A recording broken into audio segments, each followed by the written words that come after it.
It's very possible that your rack tom placement is keeping you from playing fast fills as smoothly as you'd like. If you're dealing with clumsy fills around the kit where sticks are clicking into each other, sticks are hitting rims, and nothing sounds or feels as clean as it should, then today's lesson is definitely for you.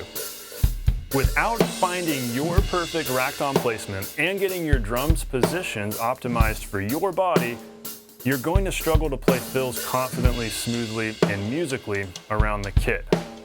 Today I'm showing you how to find your ideal rack tom placement, but we're also going to examine the potentially much bigger problem at play. You can do this.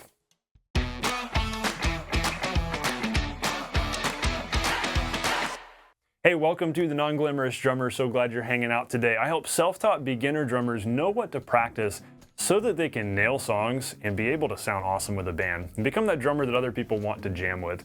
And so if that's you, got a lot of good stuff here for you. And hey, while you're here, I have a special free gift for you in the description. This is my Know What to Practice 3-part daily practice guide, totally free PDF e-guide.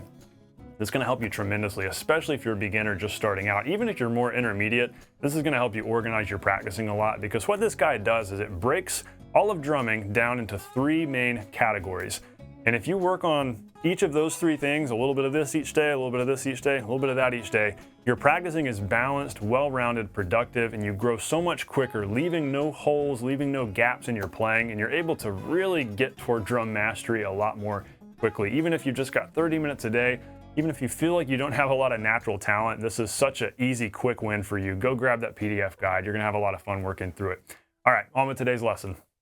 Most drum students don't have their rack tom or rack toms in an ideal position for smoothly moving around the kit quickly.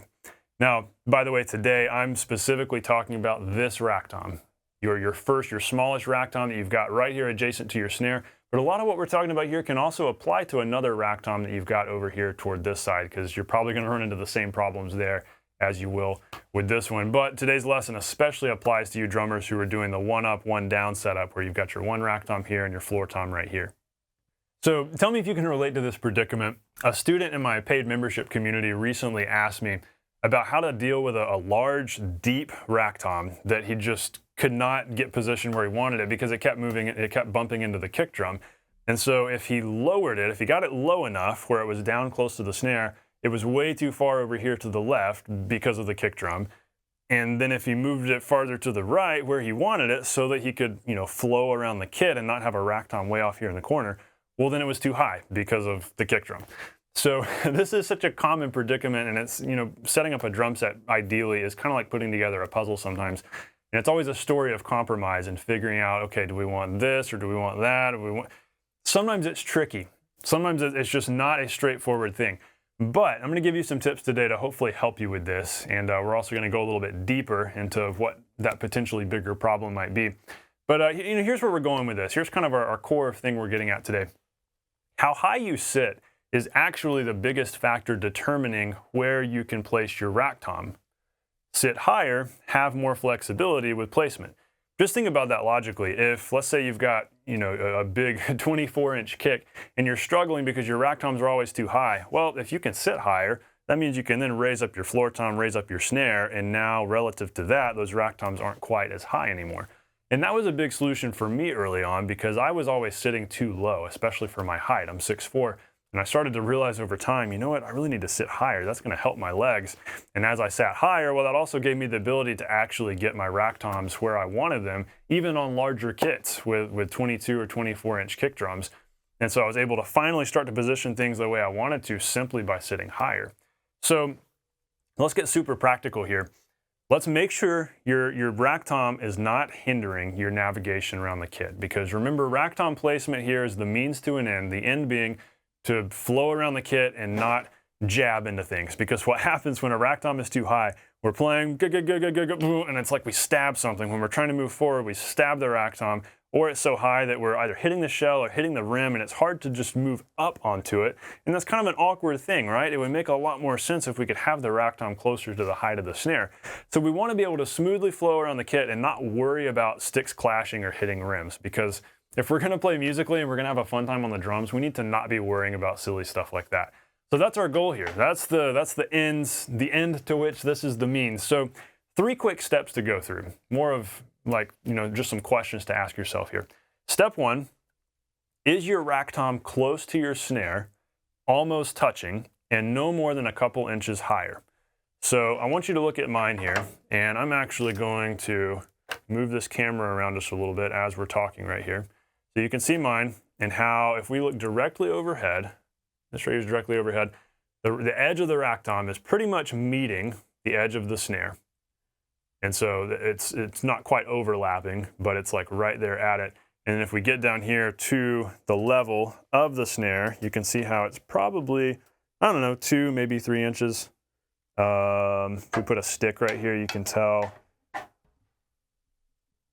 Yeah, like 2 or 3 inches, about 2 or 3 inches higher than the snare.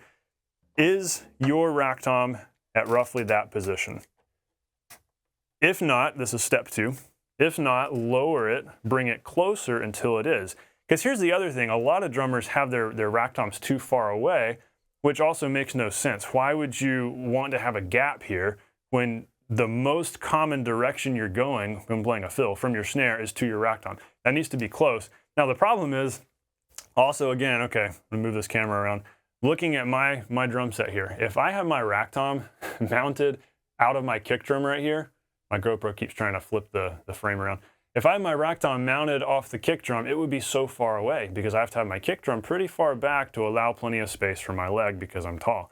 So those of you taller folks, you might want to consider mounting your rack tom either off of the cymbal stand right here or just put it in a basket stand. I put mine in a snare stand. If you want to do that, check out the DW lightweight stands. There might be other companies making lightweight hardware by now. But the DW 6000 series, I love those stands. They're super lightweight. And so because they're lightweight, they don't suck the resonance out of the rack tom. I can have my 12-inch rack tom here sitting in that DW lightweight snare stand, and it still resonates. A lot of snare buzz there, but that's okay. I like snare buzz. It's still got a nice tone. It's not choked out. When you put a rack tom in like a basket stand that you have to twist and tighten onto it, it just chokes out the drum and is no good. So you do have to be careful about that. Side note, side tangent, but just be aware of that. Make sure that you're able to get your rack tom close to your snare and no more than 2 or 3 inches higher, because otherwise it just doesn't make sense. We want to be able to smoothly go from here to here with as little effort and thinking as possible, right? So question 3 here, step 3.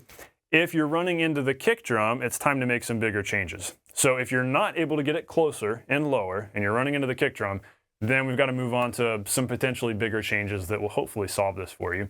And then remember, after that, we're going to look at the potentially even bigger problem that will ultimately solve this. So the goal is by the end of today, we're going to have this solved some way or another. It's just a matter of will it be quick and easy for you, or will it require a little bit of extra work? A lot of times things require extra work, but it could be quick and easy still. Maybe you've gotten your rack tom where it needs to be at this point. If so, you can turn off the video. But odds are there's still, a couple of tweaks that you might need to make. So next, if you still can't get it where you want it, try sitting a little bit higher. Most of us will not be hindered in any way by sitting a little bit higher. That's always been the case for myself, where if I try to go just a little bit higher, it's always fine. If you feel like you're already sitting kind of high and you go a little bit higher, that'll enable you to actually move a little bit closer too.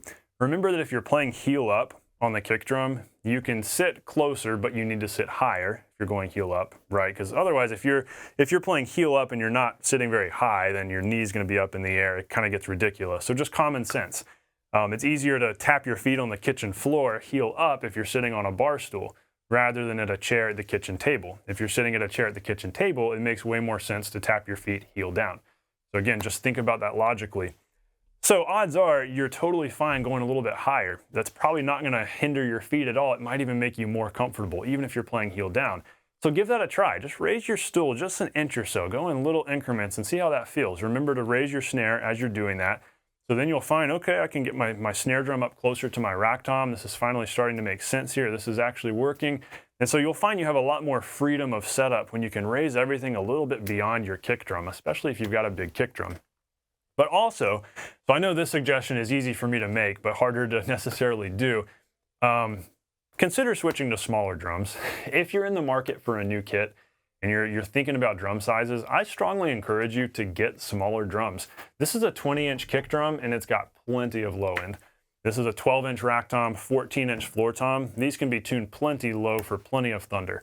I've never felt the need for bigger drums. I really like these small drums. They sound awesome for jazz, and I even use these a few times. I've used them a lot at my church playing worship music, and those of you church drummers know this. Worship music is often low, beefy drums with thundering toms. This kit worked beautifully for that. Very versatile. This is a Gretsch, let's see, Gretsch Renown? Yeah, this is the Gretsch Renown maple shells. And I think part of it's maple shells too. When you've got maple drums, they're always gonna sound good. So, not to nerd out on gear stuff, but if you are thinking about upgrading your kit, buying a new kit, or maybe you're on an electric kit right now, cool thing about an electric kit, you can dodge all of this anyways. But if you're thinking about buying acoustic drums, you're in the market for a new kit, consider smaller sizes because a 20-inch kick drum makes it so much easier to get the rack tom where you want it. So switching over to this camera, look at how close my rack tom is to my kick drum right here. It's like an inch away. It's almost touching. So if this were a 22-inch kick drum, that would completely change the game here. I would need to then move my rack tom further over this way. We'd be running into that issue. Maybe I would need to sit higher. I'd have to make compromises. But instead, I'm able to not sit crazy high. I'm able to comfortably get everything where I want it simply because it's a smaller kick drum. So there's something to be said for small drums. It's also great how this 12-inch rack tom here is not super thick. It's thinner. It's less than 12 inches thick. Those big square rack toms are often tricky to place. And so these are just things to think about when you're choosing drum sizes if you're shopping for a new kit. So go to the drum store and play around with these things and figure out, will I be able to get this exactly where I want it? I'm a big fan of thinner rack toms that aren't massively thick, like a lot of the 80s, 90s ones that are just crazy thick, and smaller kick drums. It does make a lot of this easier. So very possible that that's your ultimate solution if you're interested in buying a new kit. But hopefully sitting higher helps a lot. But hey, what if there is a bigger problem at play here? I alluded to that earlier. What if no matter how comfortable you get your drum set, what if your sticks are still clashing? What if there are still problems going on? In other words, what if we can't see the forest for the trees, so to speak? What if we're just dodging the core issue that's actually going on here? And that issue being that it's highly possible that your hands are more the culprit than your kit. Especially if you're a beginner and you haven't spent a ton of time really working on your grip and working on motion yet, it's possible that that's a weakness and that you could spend hours and days and weeks fine-tuning the placement of your drums. And no matter how fine-tuned you get them, there's still going to be trouble because you are the problem. Sometimes that's the thing that we got to face on the drums. You know, it's not the gear, it's the drummer. And sometimes there are problems we run into where we don't sound the way we want to, we don't have the snare sound we want, and it has nothing to do with the snare, it has to do with how we're hitting it. That's a topic for another video. But the same thing applies here where if you're not relaxed and playing with smooth open motion, you're going to be running into trouble navigating around the kit no matter where your drums are placed. So what I want you to do, if this is you, and odds are this is something that we can all improve on and all practice regularly, practice navigating around the kit. Practice just playing alternating singles. By the way, everybody should start a practice session playing. You can do it on a snare. You can, turn your snares off like I did so it's not super loud. You can do it on a practice pad, whatever. But, right, left, right, left, right, left. I remember a friend joking with me about, Stephen, playing drums is just right, left, right, left. If you can do that, you got it. And I said, you're not entirely wrong. If you can play right, left, right, left, right, left, and do that really well, at a bunch of different tempos and a bunch of different volumes, yeah, that's a lot of what we play. And the majority of fills are not made up of weird rudimental stickings, they're made up of singles. So if you can get really solid with your singles and moving those around the drums and moving this hand from here to here and here to here, practice orchestrating things differently and hitting different drums, all while just playing right, left, then that's gonna really get you far, and that's gonna help you feel very comfortable and confident on your instrument as you learn where things are and where to hit things. And so that's incredibly important to practice. A couple weeks back, we posted a lesson here on the channel about the power of air drumming, solidifying your fulcrum right here, making sure you're gripping the stick where you need to, and you've got this smooth up and down motion, and how to leverage that for smooth navigation around the kit. If you missed that lesson 2 weeks ago, go check it out. I'm linking it in the description. That could be the incredibly powerful core skill here to make sure you've got to feel way more comfortable in your kit regardless of how your rack tom is positioned. Because here's the cool thing.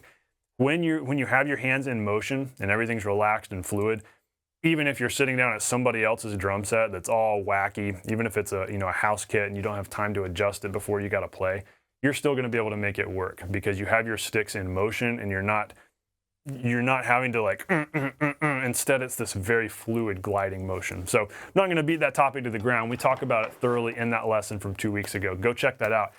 But that's what I want you focusing on. Like, start every practice session with singles and moving those singles around the kit, because that is what we use in so many fills, especially if you're playing rock. Even if you're not playing rock, even if you're trying to play jazz, you still need to get really good at your singles, because if you can't get good at singles, how do you expect to get good at doubles and paradiddle-diddles and other things like that? Singles are so critical, and we tend to neglect those because we're trying to move on to the cooler, more fun stuff. But singles are the building blocks of drumming, so practice those.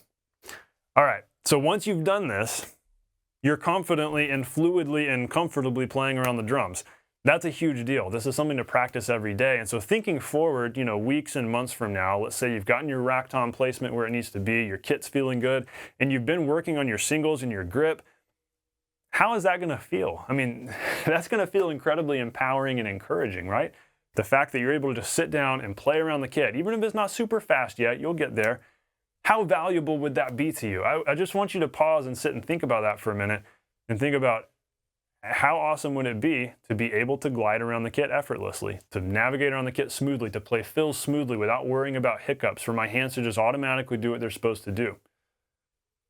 That was always very valuable for me. Once I finally slowed my playing down and slowed down my practicing and got that down and adjusted my kit well, that was a huge deal, and I know it's going to be a huge deal for you too. So, question for you as you go: what is your obstacle here, and what is your solution? You've got to do some self-analysis, some self-critique. I can't do it for you. I want to coach you from afar, wherever you live in the world. I hope that I can help you out a whole bunch here through video, but I can't see your kit. You've got to do that yourself. You've got to look at your drum set, say, okay, this is what's going on. Here's how I can get my rack tom where it needs to be. But okay, I've done that and things still aren't feeling good. Maybe I haven't practiced my singles. Maybe I've been so focused on the gear, the kit, that I'm not paying attention to myself. I am the limitation. I need to practice my singles. Maybe that's you. So what's the obstacle? What is your solution? I want you to do some active practicing and great self-analysis. That's how you grow really fast, by the way. All right. I hope this lesson's been really helpful for you. I hope you're able to feel a lot more comfortable and confident on the kit. Be sure to grab that 3-part daily practice routine, that Know What to Practice for Busy Drummers free e-guide, my free gift to you. It's going to help you out a whole bunch as you get going, especially if you're first starting on the drums. If you are a self-taught beginner, this guide is absolutely for you. And even if you're in an intermediate stage, there's still a lot of challenge in there. There's some really cool coordination exercises that will grow with you.